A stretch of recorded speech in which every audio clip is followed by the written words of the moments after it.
अस्सलाम वालेकुम दोस्तों भरावा व्लॉग यूट्यूब चैनल ते खुश आमदीद।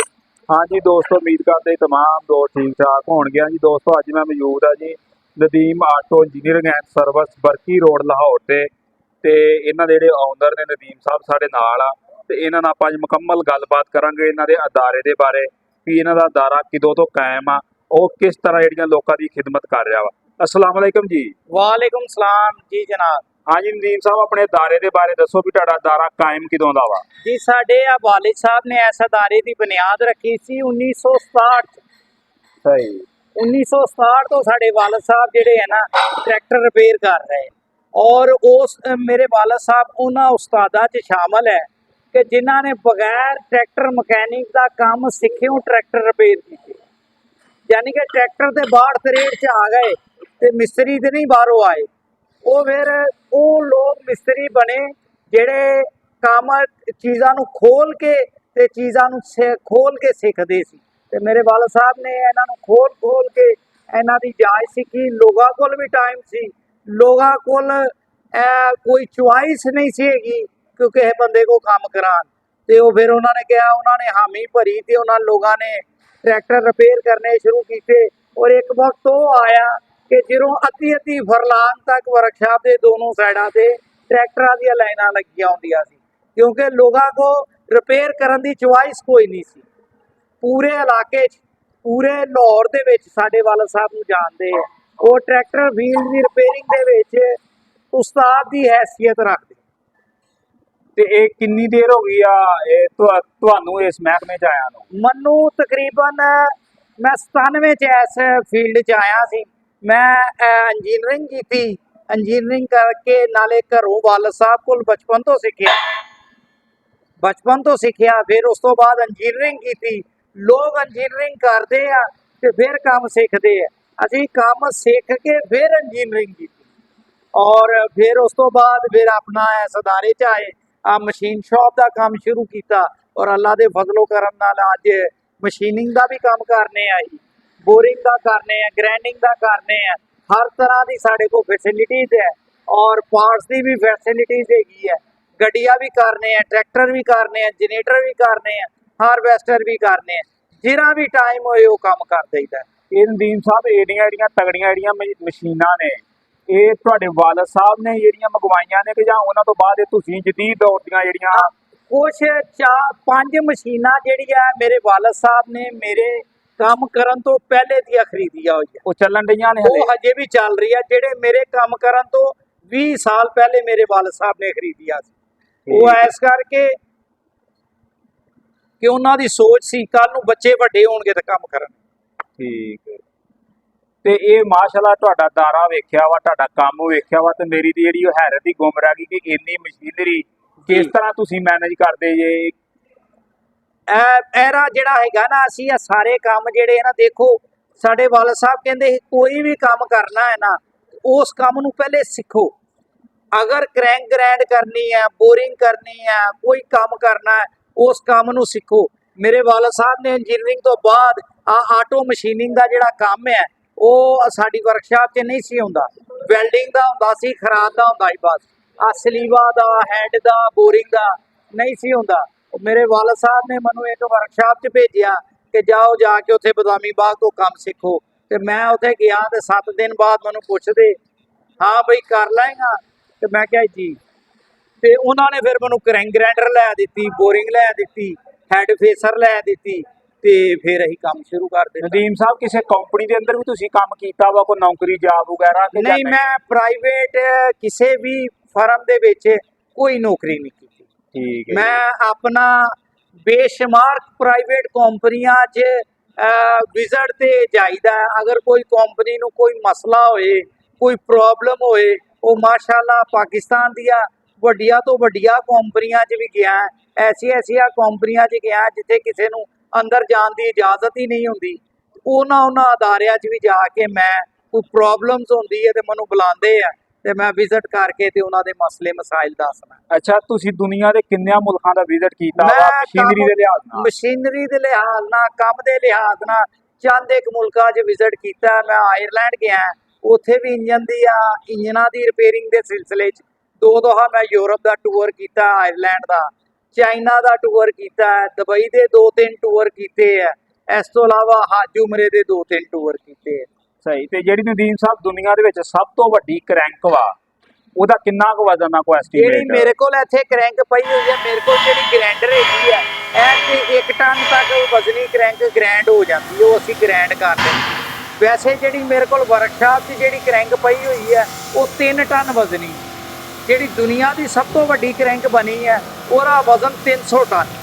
ਉਹ ਕਿਹੜੇ ਇੰਜਨ 'ਚ ਇਸਤੇਮਾਲ ਉਹ ਹੁੰਦੀ ਹੈ? ਬੈਰੀ ਜਹਾਜ਼ਾਂ ਦੇ ਆ, ਜਿਹੜੇ ਕਾਰਗੋ ਜਹਾਜ਼ ਹੈਗੇ ਆ ਬੜੇ ਬੜੇ, ਜਿਨ੍ਹਾਂ 'ਚ 6-6 ਹਜ਼ਾਰ ਕੰਟੇਨਰ ਲੱਗਦੇ ਹੁੰਦੇ ਆ, ਉਹਨਾਂ ਜਹਾਜ਼ਾਂ ਦੀਆਂ ਕਰੈਂਕਾਂ ਜਿਹੜੀ ਹੈ, ਉਹਨਾਂ ਦਾ ਵਜ਼ਨ ਇੰਨਾ ਹੁੰਦਾ। ਤੇ ਇਹ ਜਿਹੜੀ ਤੁਹਾਡੇ ਕੋਲ 1 ਟਨ ਦੀ ਪਈ ਆ ਕਰੈਂਕ, ਆ 1 ਟਨ ਦੀ ਜਿਹੜੀ ਕਰੈਂਕ ਹੈਗੀ ਆ, 1 ਮੈਗਾਵਾਟ ਦੇ ਜਨਰੇਟਰ ਦੀ ਆ, ਆ ਵੀ ਕੋਈ 40-45 ਲੱਖ ਰੁਪਏ ਦੀ ਕਰੈਂਕ ਹੈ। ਇਹ ਤੁਸੀਂ ਰਿਪੇਅਰ ਕਰਨ ਵਾਸਤੇ ਆਈ ਆ? ਵੈਸੇ ਰਿਪੇਅਰ ਕਰਨ ਵਾਸਤੇ ਆਈ ਆ। ਤੇ ਜਿਹੜੀ ਉਹ 3 ਟਨ ਦੀ ਕਰੈਂਕ ਹੈ, ਉਹ ਵੀ ਕੋਈ ਕਾਫੀ ਮਹਿੰਗੀ 3-4 ਕਰੋੜ ਦੀ ਕਰੈਂਕ ਹੈਗੀ ਹੈ, ਲੇਕਿਨ ਉਹ ਵੈਸੇ ਸੇਲ ਵਾਸਤੇ ਆਈ ਹੈ, ਪਈ ਹੋਈ ਹੈ ਕਿਸੇ ਦੀ।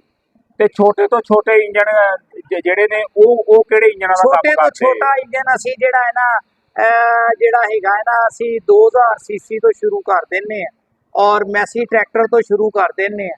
ਉਸ ਤੋਂ ਬਾਅਦ ਵੱਡੇ 1 ਮੈਗਾਵਾਟ ਤੱਕ ਅਸੀਂ ਜਨਰੇਟਰ ਰਿਪੇਅਰ ਕਰਨੇ। ਸਹੀ। ਤੇ ਇਹ ਆਪਣਾ ਕੋਈ ਬੋਰਿੰਗ ਦਾ ਕੋਈ ਰੇਟ ਸ਼ੀਟ ਵਗੈਰਾ ਜਿਹੜਾ ਸਰ ਰੇਟ ਹਰ ਕੰਮ ਦਾ ਅਲੱਗਾ ਸਾਡੇ ਬੋਰਿੰਗ ਦੇ ਰੇਟ ਥੋੜੇ ਜਿਹੇ ਲੋਕਾਂ ਨਾਲ ਮੁਖਤਲਿਫ ਹੁੰਦੇ ਆ। ਉਹ ਵੇਖੋ ਜੀ, ਤੁਹਾਡਾ ਕੰਮ ਵੀ ਮੁਖਤਲਿਫ ਆ ਲੋਕਾਂ ਨਾਲ, ਮਿਆਰ ਮੁਖਤਲਿਫ ਹੈ। ਮੇਰੇ ਵਾਲਦ ਸਾਹਿਬ ਨੇ ਕਿਹਾ ਸੀ ਕਿਸੇ ਨੂੰ ਕਹਿਣ ਦੀ ਜ਼ਰੂਰਤ ਨਹੀਂ ਮੇਰੇ ਕੋਲ ਕੰਮ ਕਰਵਾਉਣਾ ਜਾਂਦਾ। ਤੁਸੀਂ ਸਾਰੀ ਵੀਡੀਓਜ਼ ਦੇਖ ਸਕਦੇ ਜੇ, ਹਰ ਵੀਡੀਓ ਦੇ ਵਿੱਚ ਅਸੀਂ ਜਿਹੜਾ ਨਾ ਲੋਕਾਂ ਨੂੰ ਕੰਮ ਕਰਨਾ ਦੱਸਿਆ, ਕੰਮ ਸਹੀ ਕੀ ਆ, ਗਲਤ ਕੀ ਹੈ, ਤੇ ਕੰਮ ਕਰਨਾ ਕਿਸ ਤਰ੍ਹਾਂ। ਲੇਕਿਨ ਕਿਸੇ ਨੂੰ ਆ ਨਹੀਂ ਕਿਹਾ ਕਿ ਮੇਰੇ ਕੋਲ ਆ ਕੇ ਕੰਮ ਕਰਾਓ। ਇਲਮ ਦਿੱਤਾ ਹੈ, ਇਲਮ ਦੇਣਾ ਮਕਸਦ ਹੈ। ਕੰਮ ਜਿਹੜਾ ਉਹ ਰੱਬ ਆਪੇ ਭੇਜੇਗਾ। ਨਹੀਂ ਮਾਸ਼ਾਅੱਲਾ, ਹੁਣ ਵੀ ਅਸੀਂ ਵੇਖਿਆ ਵਾ ਇੰਨੀ ਕੰਮ ਦੀ ਤੁਹਾਡੇ ਬੁਕਿੰਗ ਆ, ਔਰ ਕਹਿ ਲਓ 10 ਮਿੰਟਾਂ ਬਾਅਦ ਨਵੇਂ ਬੰਦੇ ਬੁਕਿੰਗ ਲਈ ਆ ਜਾਂਦੇ ਆ। ਤੇ ਇੰਨਾ ਕੰਮ ਕਿਸ ਤਰ੍ਹਾਂ ਤੁਸੀਂ ਇੰਨਾ ਬਸ ਜਿੰਨਾ ਹੁੰਦਾ ਨਾ, ਜਿੰਨਾ ਹੁੰਦਾ, ਜਿਹੜੀ ਕਿਸਮਤ ਹੁੰਦੀ ਹੈ ਉਹਦਾ ਫੜ ਲਈਦਾ, ਜਿਹੜੀ ਨਹੀਂ ਹੁੰਦੀ ਜਵਾਬ ਦੇ ਦਈਦਾ। ਬਾਸ ਟਾਈਮ ਹੁੰਦਾ ਬਸ ਅੱਲਾ ਵੱਲੋਂ ਹੀ ਕਿਸੇ ਦਾ ਜ਼ੇਨ ਚ ਆ ਜਾਂਦਾ, ਕਿਸੇ ਦਾ ਅਸੀਂ 10 ਇੰਜਨਾਂ ਨੂੰ ਜਵਾਬ ਦੇਣੇ ਤੇ ਬਸ ਆ ਇੱਕ ਫੜਨੇ। ਸਹੀ।